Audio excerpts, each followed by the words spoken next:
Funding for This Is Nashville comes from you, our listeners, and Music City Prep Clinic, Nashville-based provider for PrEP and offering comprehensive sexual health services in an environment designed to be safe, professional, and shame-free. Learn more at musiccityprep.org. I'm Khalil Ekolona, and this is Nashville. From East Nashville to Natchez Trace, from Radnor Lake to Hermitage, residents often have run-ins with the weird, wonderful, wild turkey. Now get your minds out of the liquor cabinet. I'm talking about the bird. The wild turkey's significance to this country and our environment cannot be understated. And the Tennessee Wildlife Resources Agency needs our help to keep it thriving. Why is the wild turkey so important to our ecosystem? Our first guest is here to help us understand the practical relevance of the turkey today and tell us how we can help preserve it. Roger Shields is with the Wild Turkey Program coordinator for the state of Tennessee and lives, breathes, and herds turkeys. Roger, thanks for being here. Welcome to This Is Nashville. Thank you, Khalil. It's a pleasure to be here today. Really happy to have you. Okay, so is it true that you're the one who gets the calls about turkeys in neighborhoods?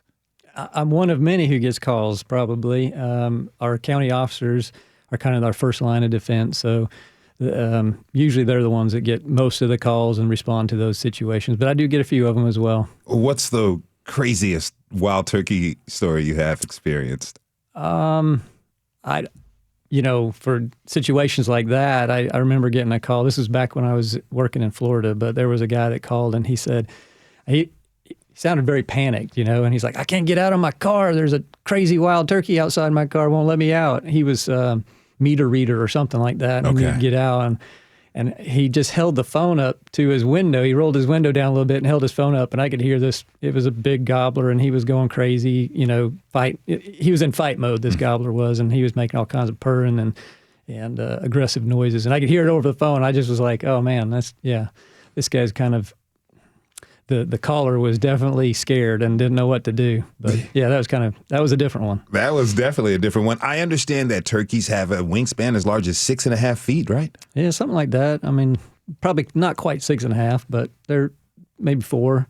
But they're big. Yeah, they big birds. And the adult gobblers, when they're standing upright with their heads up, they're 4 feet tall, so they can be intimidating. Okay. All right, here's a practical question for you. Why are wild turkeys so important? Why should we care about them? Well, from my standpoint, in wildlife, I feel like all species are important. They're all part of the conservation, the network of animal life, of wildlife, of nature. And so they have an important role just in the fact that any other wildlife has an important role. But, turkeys, they serve as both prey and predator. So they help eat insects and things like that, but they're also a source of food for the things that prey on them. So it's all part of the balance of life in my mind. What are some of the major predators, aside from humans, that turkeys are on the lookout for? Depending on the stage of life, we talk about everything in the woods is trying to eat a turkey, it seems like. So when they're eggs, you've got skunks and raccoons and possums and fox that are trying to eat them. When they become little babies, after they've hatched, then you've got, still fox and coyotes and bobcats, and then you start having the hawks that want to eat them, and even the adults.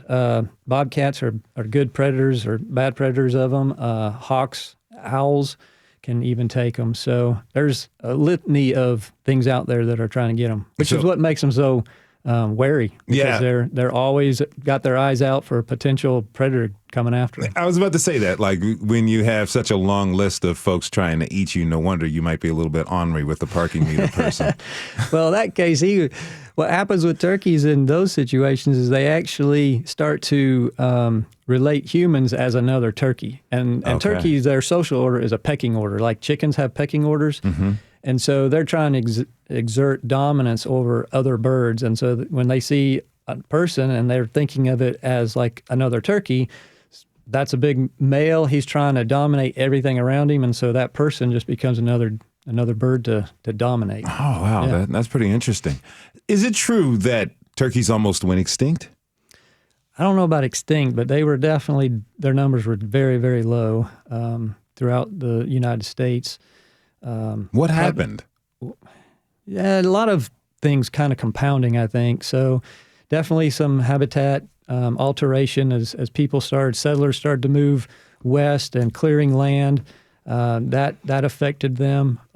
People hunting them and hunting, maybe even some market hunting where they were selling the meat back to, places, businesses along the East Coast and things like that in the big cities.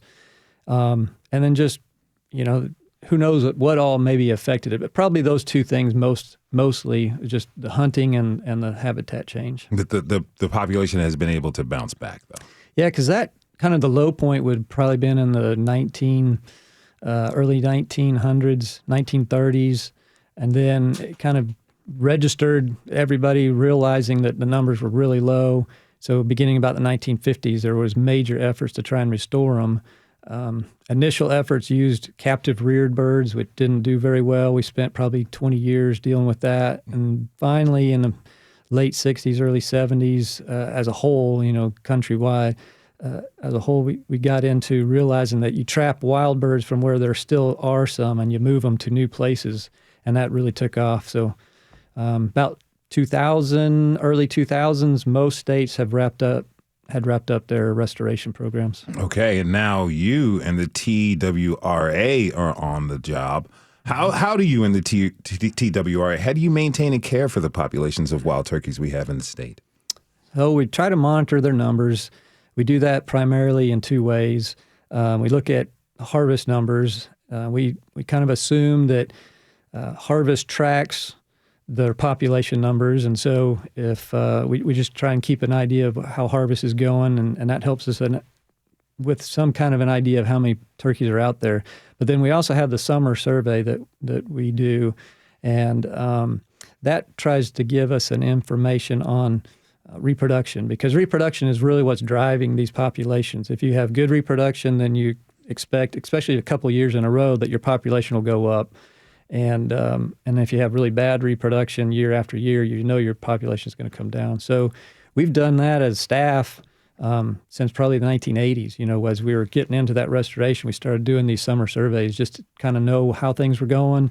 And we pair those two pieces of information. Those are main two. We have other things that we look at as well. Okay, so I want to talk about hunting for a second. Because, turkey hunting is often brought up when we think about wild turkey. How does hunting play into population care? Is it something that you try to mitigate, or do you encourage it?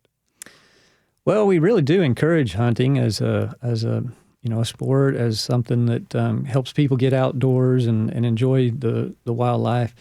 So if you think about, again, how their biology is, the males, which is primarily what's being harvested, they don't really contribute too much to the rearing of the young. They breed, and then the hens do really all the care they sit on the eggs and they raise the young. So, it doesn't take that many males. So there's a harvestable surplus is kind of how you word it. Okay. What we think of it as. And so as long as there's plenty of birds out there, we encourage hunting, and it's kind of a good pastime for people. Plus it's a really good, healthy food for people to put on their table. Are there regulations to help to keep it out of hand? Yeah, of course. We have certain seasons, so you can only hunt during certain times of the year. We have a season in the spring, which is kind of the most popular, and then we have a season in the fall, which is not as popular anymore. It used to be the big popular season, way back. But we have those seasons, and then we have what we call bag limits. So you can only harvest so many birds each year. And right now, we used to have a bag limit of 4. It's come down. Now we're at 2.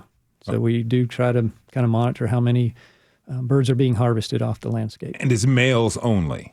Right, yep. How can you tell a male from a female? Their heads coloration and feathering is different. The one that most people kind of can easily identify is the beard. We call it a beard. It's actually modified feathers, kind of a tuft of that comes off of their chest, basically where their neck meets their body. And it's just this beard. It grows throughout their life, and a big mature male is going to have one that's probably 8 to 10 inches long. Okay. So that's the main thing. They have spurs. Gentleman was talking earlier about The big males having these spurs. They're a little harder to see if they're out in vegetation, but yeah, that's another thing that separates. Most hens do not have spurs. A few hens will have beards, like 7% maybe of the population hens will have beards, but most of them don't.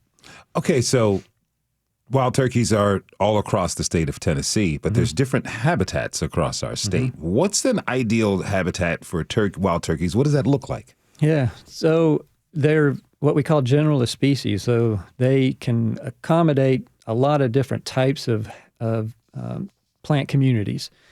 But what they really need is a mix of wooded cover with openings. They roost at night in trees, and they're therefore somewhat dependent on there being trees in their home range where they live. But they also depend on these openings, because openings, when the sun can reach the ground, it allows vegetation on the ground to grow. So you get grasses and flowers and what we call forbs. And that supports them, both the plant itself, but also the insects that occur in those plants. So they really need both. They typically are going to do well when they can nest in kind of real lush, thick vegetation at ground level. But then for raising their poults, they need it a little bit more open so that the poults can run around and get through all that vegetation, but still have, plants that are harboring insects for the little ones to eat. So it is and that's why here in central Tennessee, we have the greatest density of wild turkeys, because we have such a good mix of that forest with openings. And yeah. I'm curious, how long does the poults you call them? So those are turkey chicks? Yep. That's a really cool, cute name. How long does it take them to grow to full-grown adulthood? So probably by 4 or 5 months, they're about the same size as a hen. And, so it's interesting, when they're first hatched, they can't fly, but because there's such a pressure on them from a prey standpoint, they're getting eaten by everything. The longer they stay where they can only be on the ground, the higher their mortality rate. So they have developed the ability to learn to fly really quickly. They can start to fly at about 2 weeks. Wow. Little short hop flights and stuff. Once they get up off the ground, their survival goes way up. And they grow really fast that first couple months. I mean, they're going from, 3 inches maybe to, within about 4 or 5 months, the same size as the hen. Wow. So, yeah, they grow really fast. The wonders of evolution. Okay, so how can folks promote like a healthy turkey population? Is this a case of if you build it, will they come type of thing? To a large extent, I would say.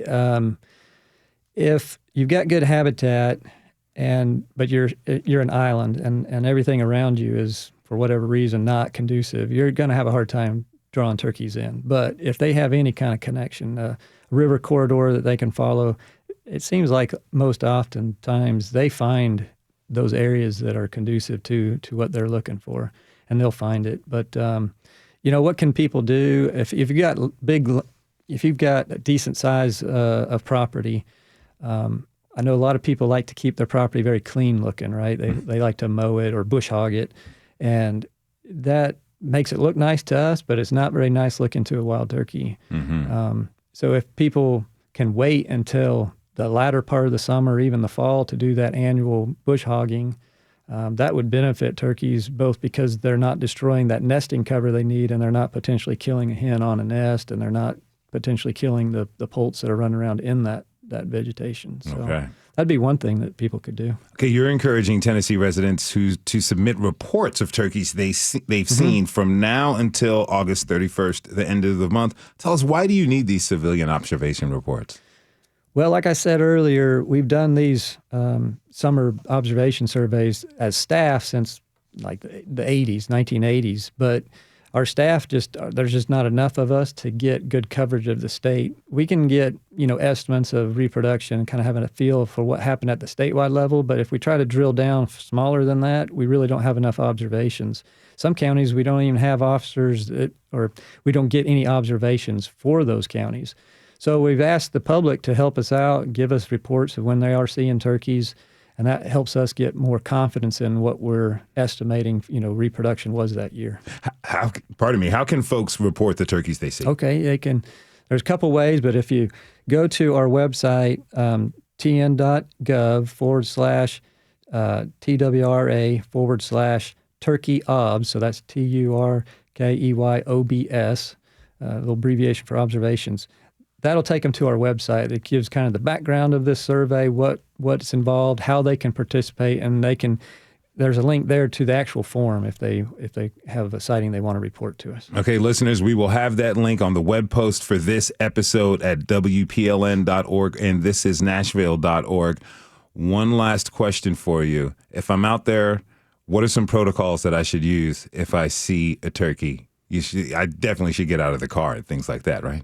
Oh, if you are if you're observing turkeys and you want to because we really want you to be able to identify what you're seeing down to, if it's an adult male or if it's a hen or if it's a hen with young, we'd really like to know what kind of age class those poults are.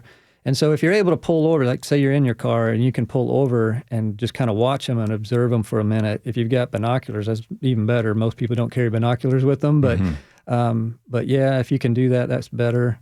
But just kind of, you don't have to approach them real close. We're not asking you to go and try and get closer to them. You don't need to tag them. Yeah, exactly.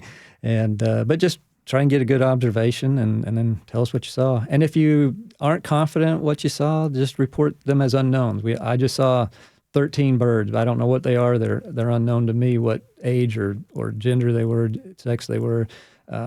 That's fine. Just tell us what you saw. I have a feeling you might be creating a lot of wild turkey experts in the process. Yeah, well, we'll hope so. If you're not comfortable with ID, there is also some tutorial on that website to kind of help you know what you're looking at. Okay. Roger Shields is a biologist and coordinator of the Wild Turkey Program in the Division of Wildlife and Forestry for the Tennessee Wildlife Resources Agency. Roger, again, thank you for being with us today. My pleasure. Thank you. We're going to take a quick break. When we come back, we'll be joined by a turkey hunter and learn how hunting wild turkeys is beneficial to preserving the species. We'll be right back.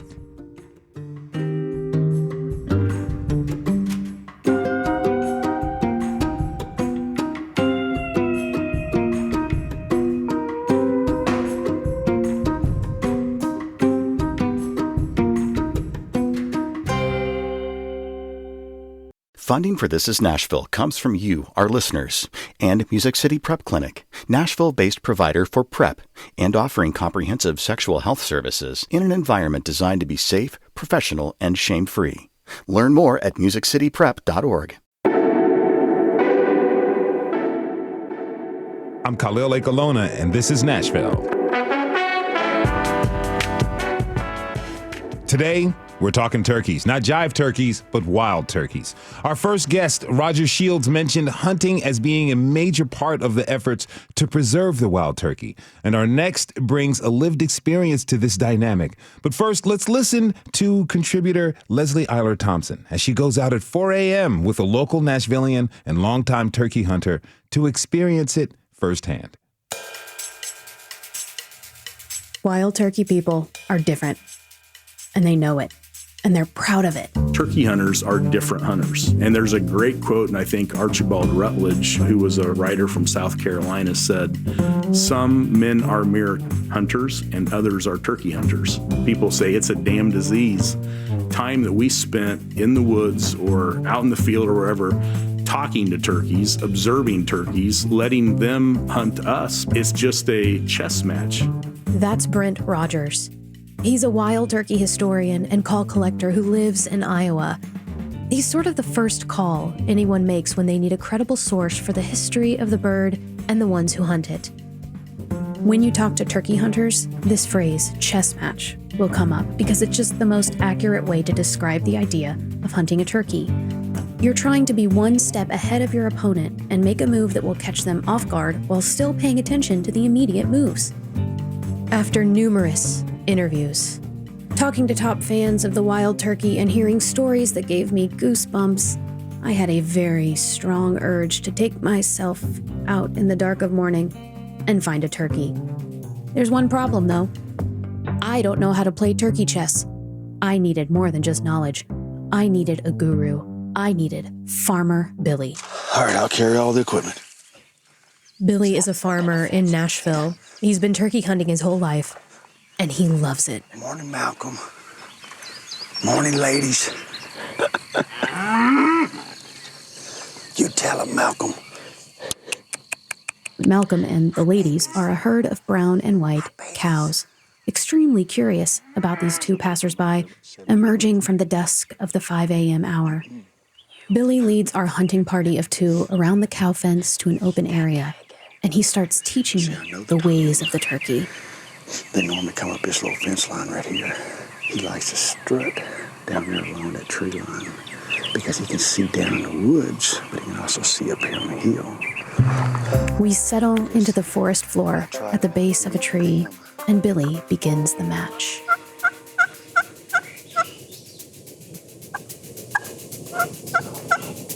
He just gobbled right there. Yeah, he's on the ground down there. See, he gobbled again. He's coming this way. And then Billy did something that blew my mind.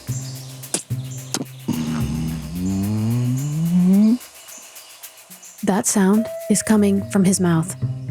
He's mimicking something called spitting and drumming, the sound toms make when they're strutting, and he's using it to start a competition with the other tom, making him think that there's another male up the hill.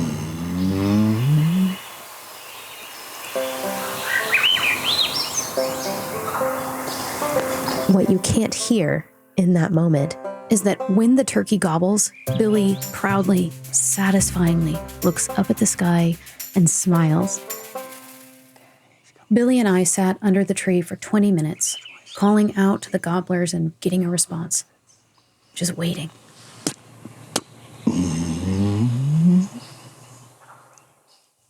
And then there was nothing. No response. Our Tom went silent. Yes, he got totally quiet. Billy wondered if maybe he saw us, or a coyote got to him, or something upset him. He just quit. He just quit all of a sudden. Oh, no. Oh yes, we didn't see a single turkey that day. We lost the chess match. Checkmate. I see, with it being late season like this, he's probably not stupid. And I guess it would make sense that the ones that are still alive at the end of the season might be the smartest ones. Or the luckiest bastards in the world. Because sometimes luck is better than being good, you know what I'm saying? It seems to me that this is the reason why a successful hunt doesn't involve tagging a turkey, bringing it home. Because the entire experience was so worth my time. Waking up an hour before the sun rose, hearing roosters crowing, walking in the dark on a dirt path, seeing ducks on the pond with their babies. Billy told me that some people think he's crazy. I think he's lucky. Maybe even as lucky as the turkey that eluded us.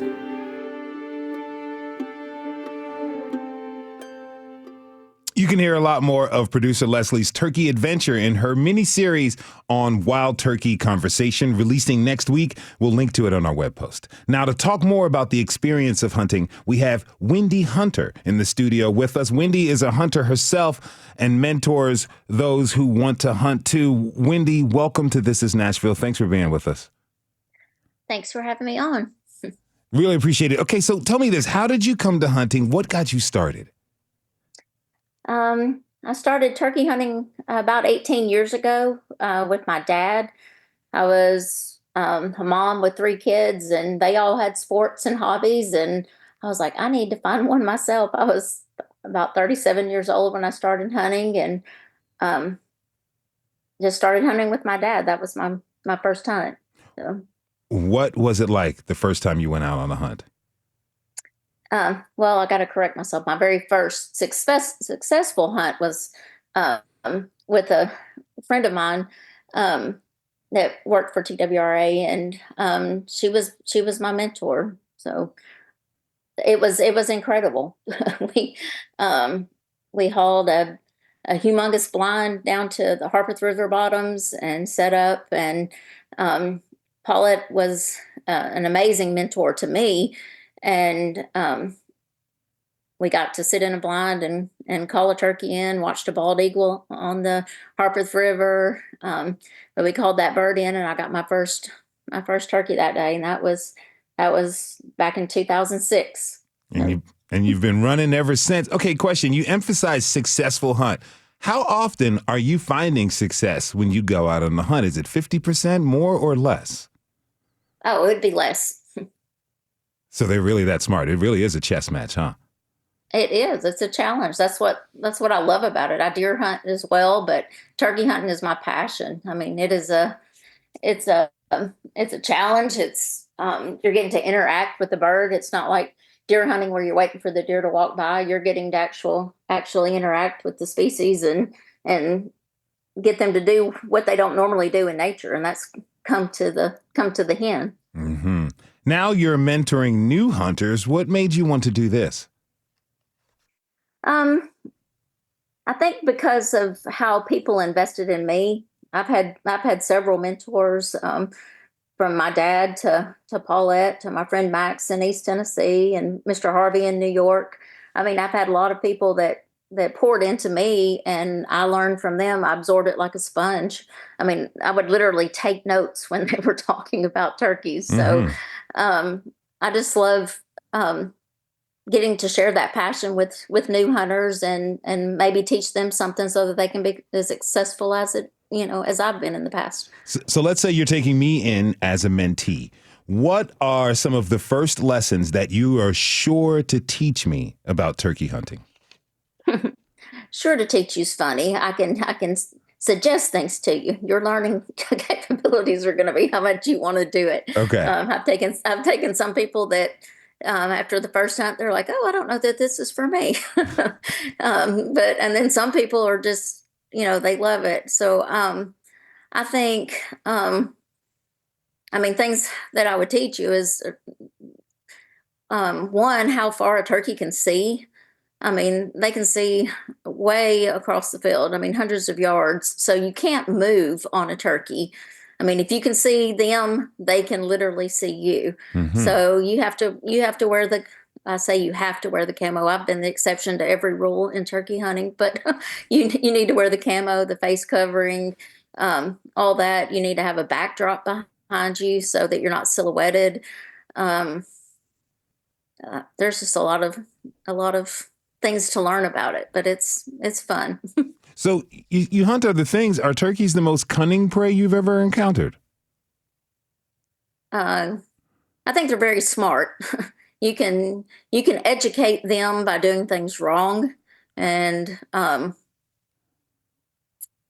they have a sonar. I mean, I know the biologists could speak better to this, but when they hear you call at them, they know exactly where to come, and they'll eventually find you.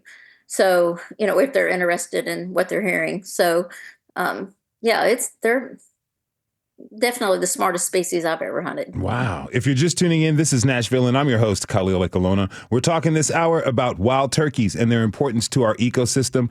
My guest is hobbyist hunter, Wendy Hunter. Okay, so tell me this. You just said a couple of things that are really surprising to me. What would surprise people the most about turkey hunting and the hunters themselves?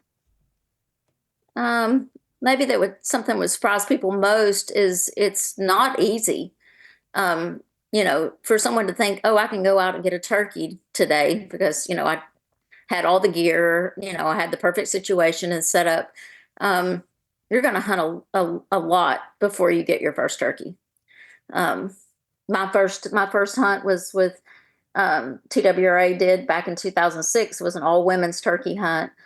And I didn't harvest a bird that day, but my mentor that day, I mean, we hunted in a blind.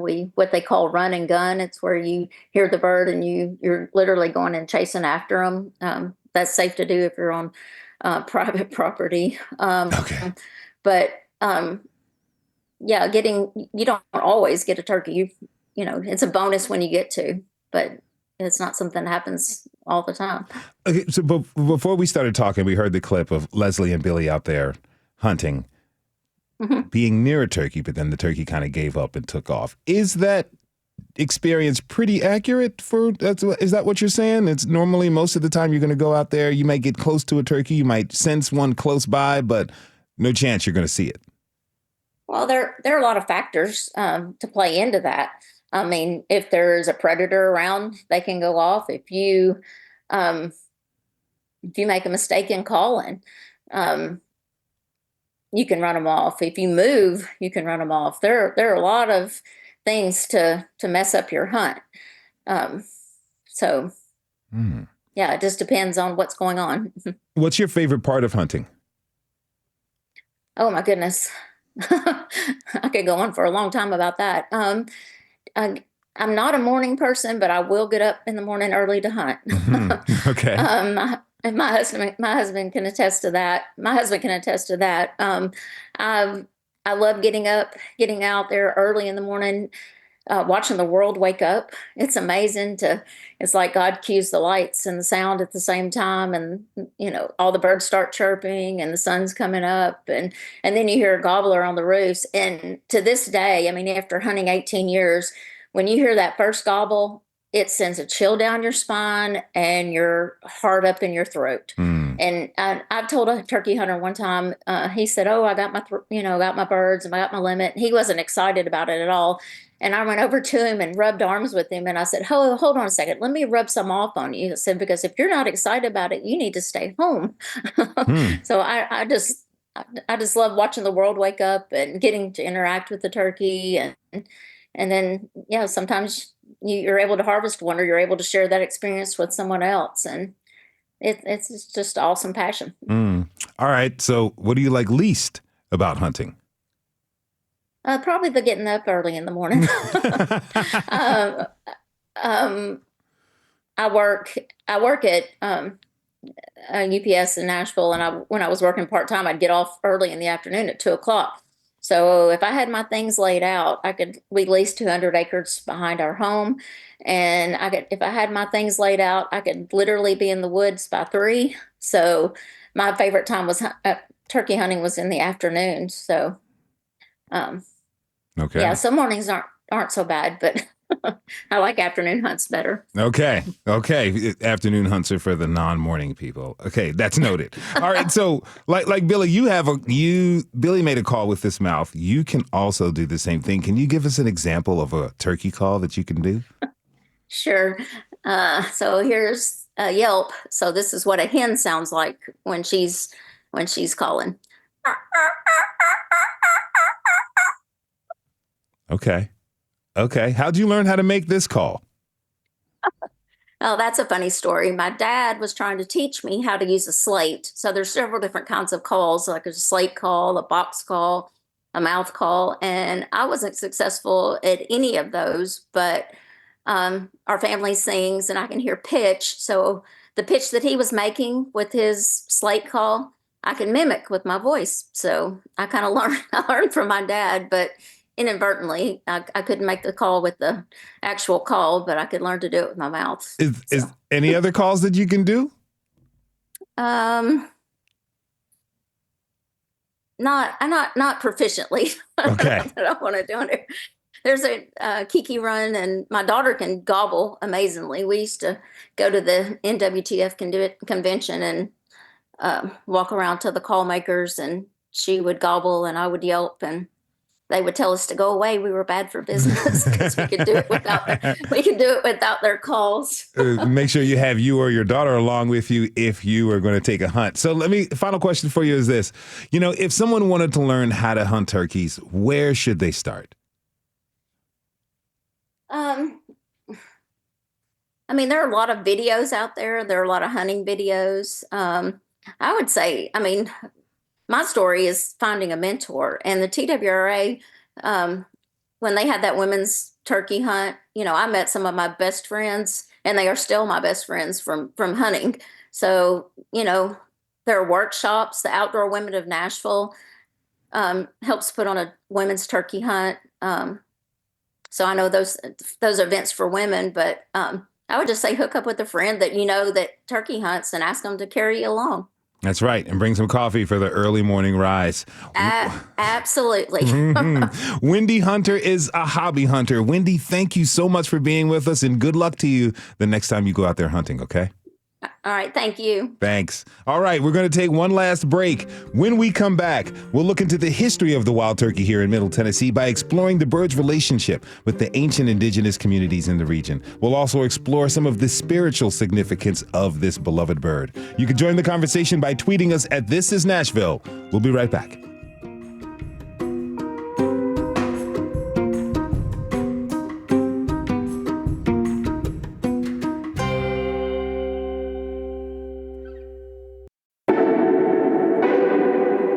I'm Khalil Ekolona, and this is Nashville.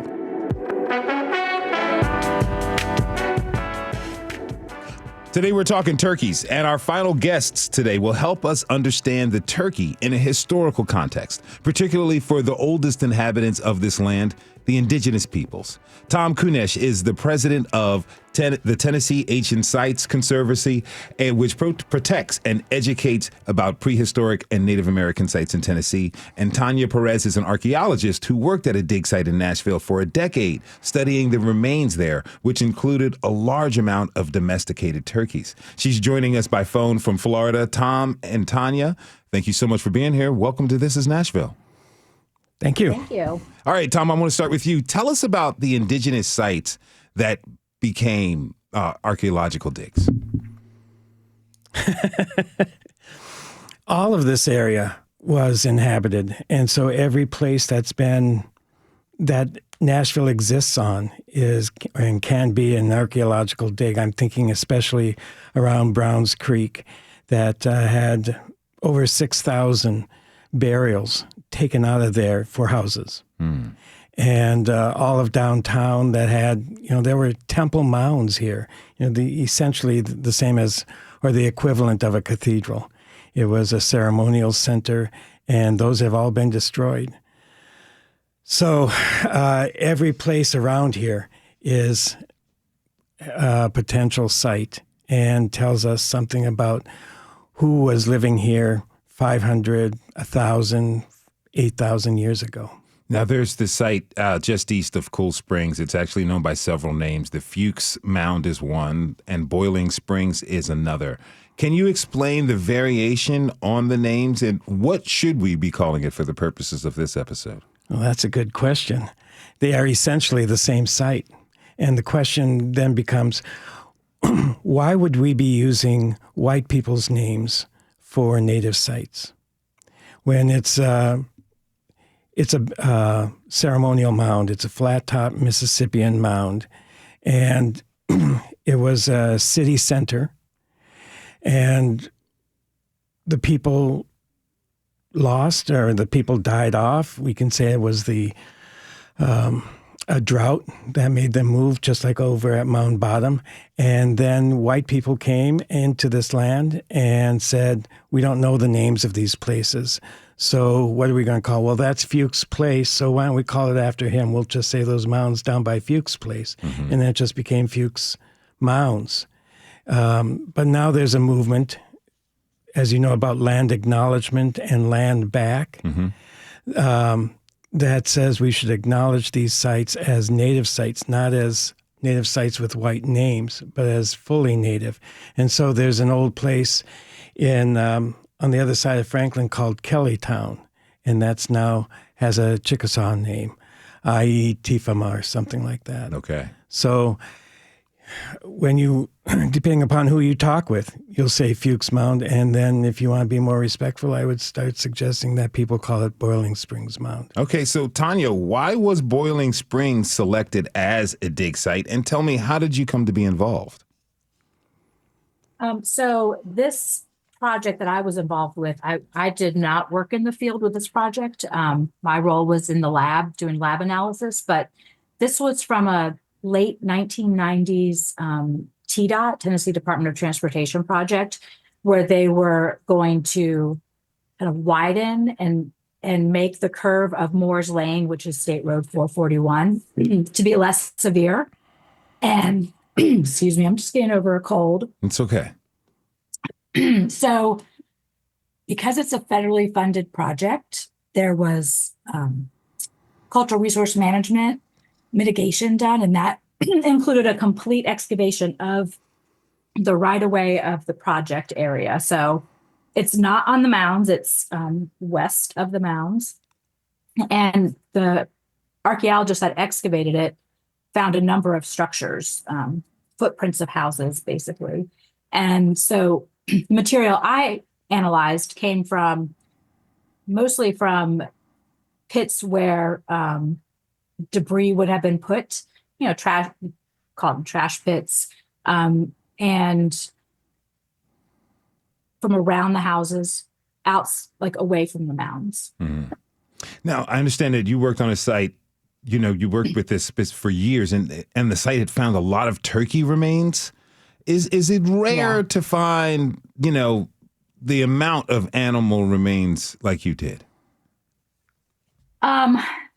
It's all relative, right? Because in archaeology, we don't necessarily, every site is different, and we don't necessarily get when we excavate, we're not recovering everything that was eaten there or thrown away there, just because of the nature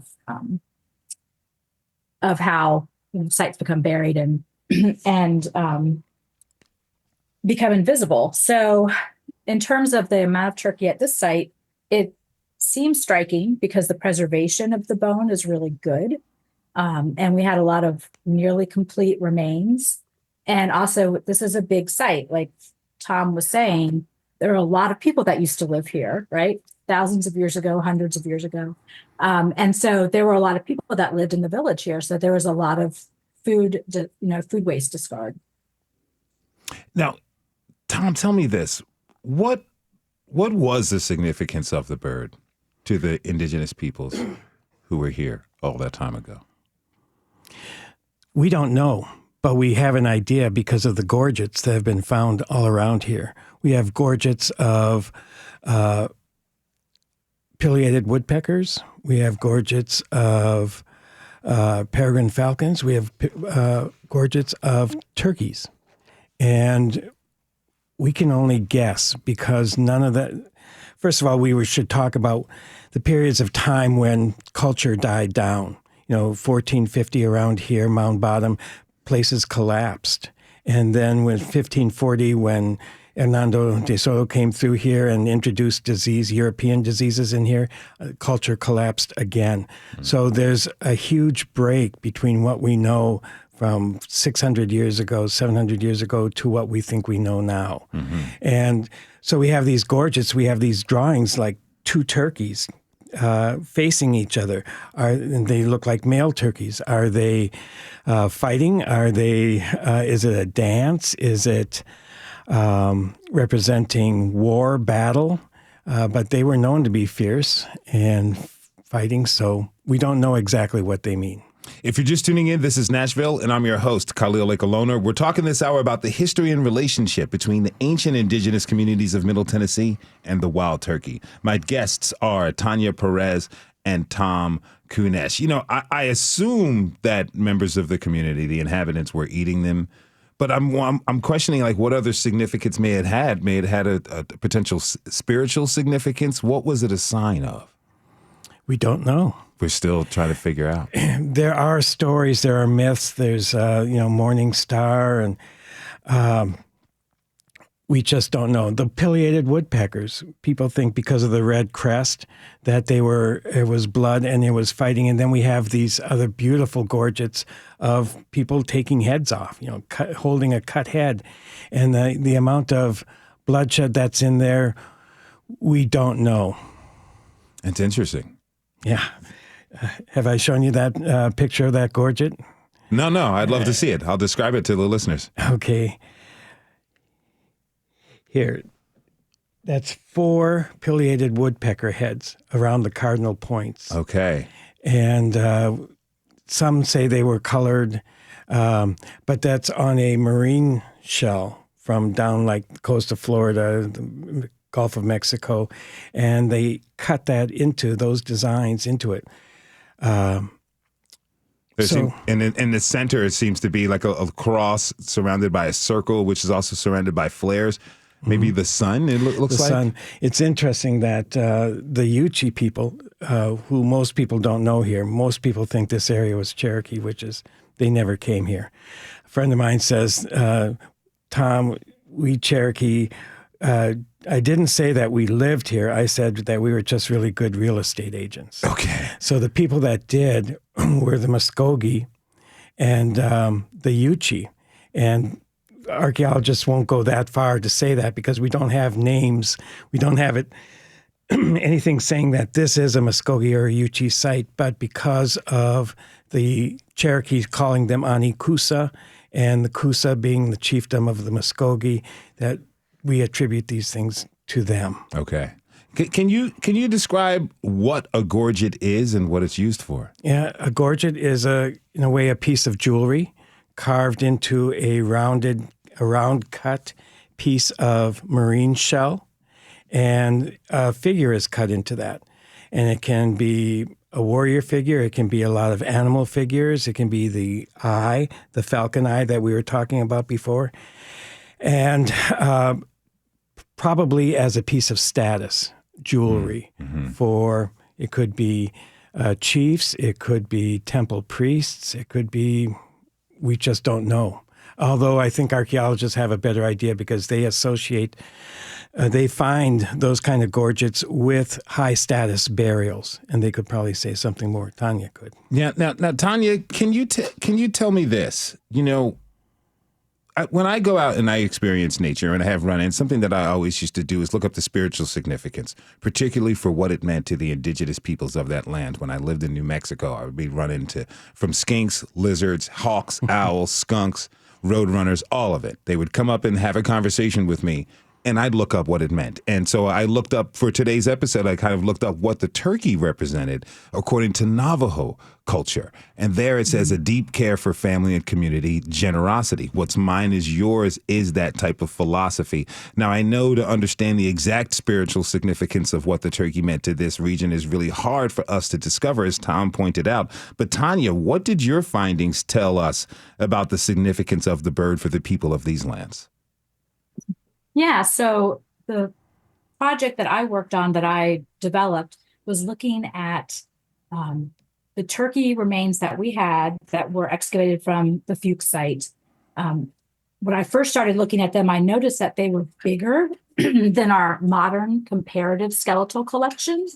And so that stood out to me as being something kind of weird.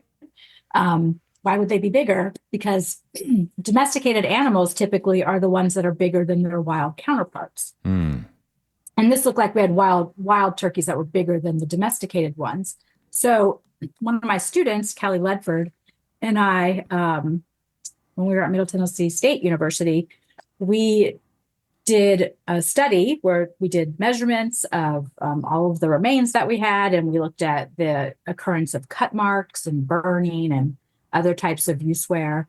And what we ultimately found was that it seems possible that these turkeys, while not domesticated in the 1200s, 1300s, they were definitely being managed, right? So the indigenous peoples that lived in this area in Middle Tennessee, they relied on turkeys for a lot of things, food, of course, but also feathers, and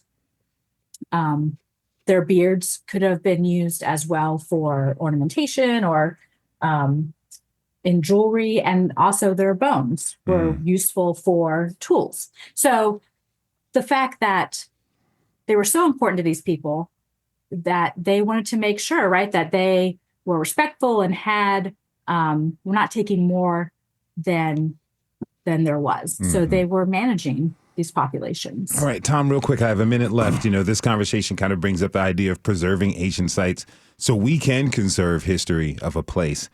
What benefits do we receive by doing this, and what can it teach us? I got about 30 seconds. Sorry. I think of it as us being able to reconstruct history, that it may not be so important to white people, but to indigenous people, especially Muskogee and Yuchi people of this area and the Muskogean-related tribes, the Chickasaw, the Choctaw, that having lost it, we can relearn it. we can find out what these things, what the images were, what stories have persevered, and what we can reintegrate them into religion today. And relearning it will be beneficial to everyone. Yes. All right. I want to thank you so much for being here. Tom Kunesh is the president of the Tennessee Ancient Sites Conservancy, and Tanya Perez is an associate professor of anthropology who specializes in zoo archaeology at Florida State University. Again, thanks to you both for being with us today. Thank you. And thanks to you. Thank you. This is great. All right. Thanks to you for tuning in this hour. This is Nashville is a production of Nashville Public Radio. Today's episode was produced by Leslie Eiler Thompson. Thanks again for your help. It was directed by Tasha A.F. Lemley. Our technical director and board operators, Liv Lombardi. The masterminds behind our theme music are Larange and Namir Blade. You can listen back at thisisnashville.org or wherever you get good podcasts. And the conversation doesn't end here. Tweet us at This Is Nashville. Find us on Instagram and tell us what you want from our show by filling out our quick survey online. You can also call to leave us a message at 615-751-2500. Leave us any kind of message, even if you just want to say gobble gobble. This is Nashville. I'm Khalil Ekalona. We'll see you tomorrow, everybody, and be good to each other.